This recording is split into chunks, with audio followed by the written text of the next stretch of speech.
This month's theme is believing our way to greater possibilities, and today's topic is the healing power of belief.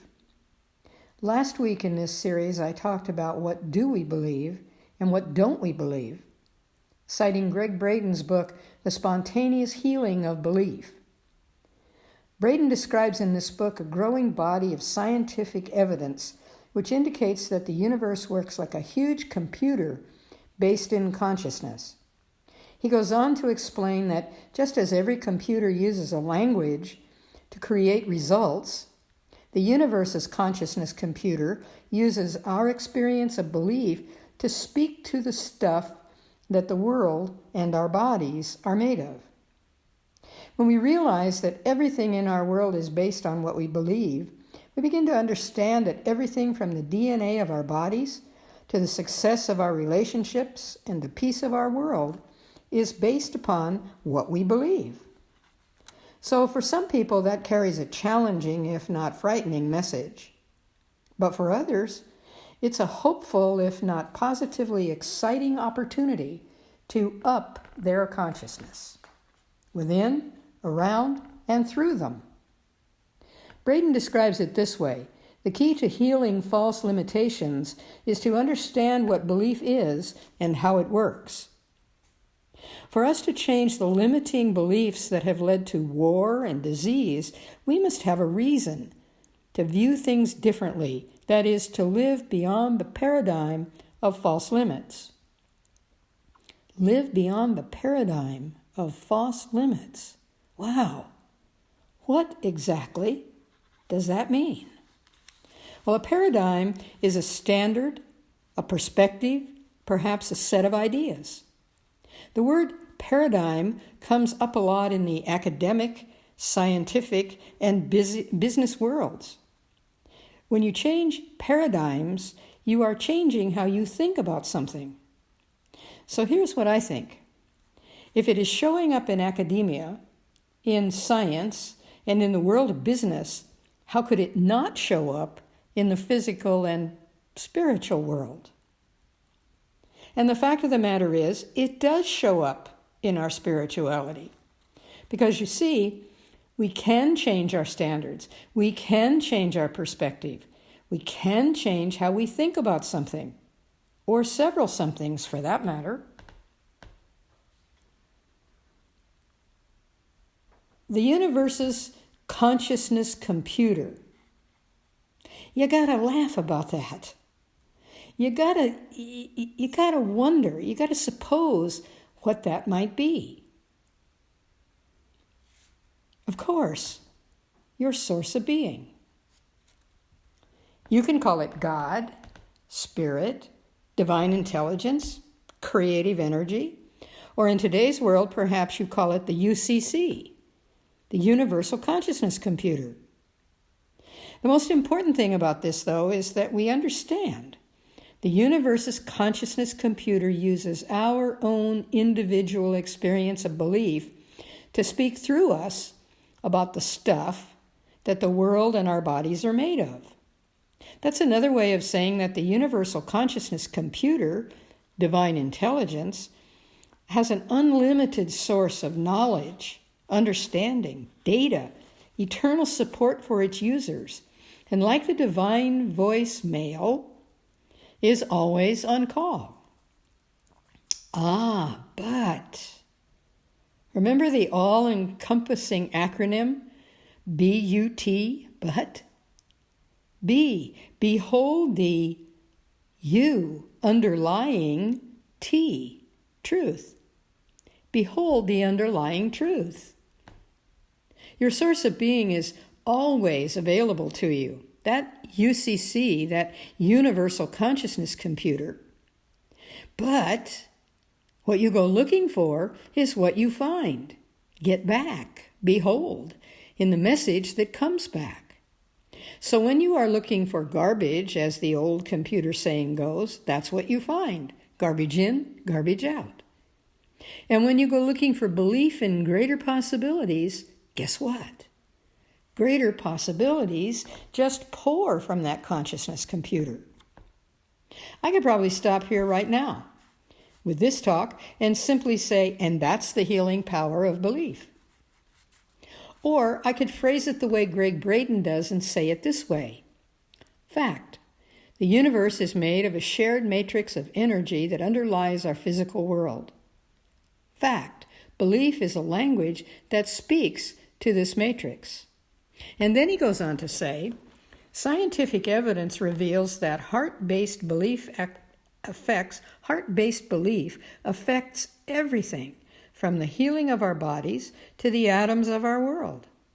Is it possible that we're born with the power to reverse disease, create peace and abundance, and even change reality itself? As we face the greatest challenges of human history, these new discoveries suggest that we're about to find out. He wrote those words in 2008. Well, the book was published in 2008, so he wrote these post-2000. Anybody remember what the greatest challenges of human history were in 2008, or the months or years leading up to it? I confess I had to look it up too. So I looked it up on my Apple computer, not my UCC. But for starters, 9/11. How about the so-called Gulf War, the Human Genome Project, Hurricane Katrina, the arrival of YouTube and blogging, the creations of Facebook, MySpace, Twitter, and scores of other blessings or curses, your choice to identify them as such. Scores of other blessings or curses unfolding in the new 2000s. Some of you may even remember Y2K, the Y2K bug, also known as the Y2K program or problem of year 2000. It was a major perceived threat of the late 1990s. The Y2K scare was a phenomenon that at the turn of the 21st century, where computer users and programmers feared that computers would just stop working on December 31st, 1999. So, do you remember what happened? Nothing.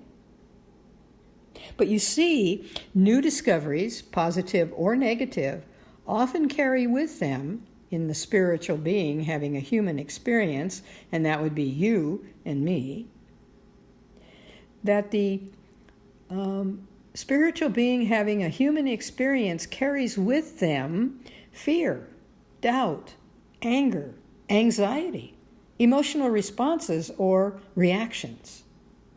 Because the outcome or the path to resolution is not yet known to us. Or because we lived through one or more of the events I just mentioned between 1999 and 2008. Or because we don't feel in control of the situation or the outcome. So, as the old saying goes, what are you going to do? What are you going to do when the outcome is not yet known or you don't feel in control? Well, let me share with you an exercise that popped into my mind a couple of days ago when I was driving to Kona on a very deserted Queen Kaahumanu highway. I was born in 1936. I don't consciously remember that, but I know it happened because I have a copy of my birth certificate. So I just started listening, mentally, but not on paper, the events of the world in my lifetime, starting with the declaration of our country's entry into World War II in 1941. And then VE Day, Victory in Europe Day, VJ Day, Victory in Japan, and so on and on it went. After each item popped into my mind, some global, some in my country of origin, some in my personal life, some in my connection with loved ones, both familial and spiritual, like each one of you precious beings. And after each event popped into my mind in an extraordinarily sequence of chronologically presented, which I did not consciously call forth, I began to get the message. I did one of those Oprah declarations and said out loud to the steering wheel and the front windshield, I get it. Some of my memories are positive, some are less so. Some preceded my learning to understand them, but each one of them obviously is a part of my history, my subconscious. It was an amazing experience. I'm so grateful for it, because here I am, older, well, much older, wiser, I like to think much wiser, and recognizing that every one of those memories pointed me toward understanding how our beliefs can grow and change and mature. And here I am, still growing, aging, learning, and thriving.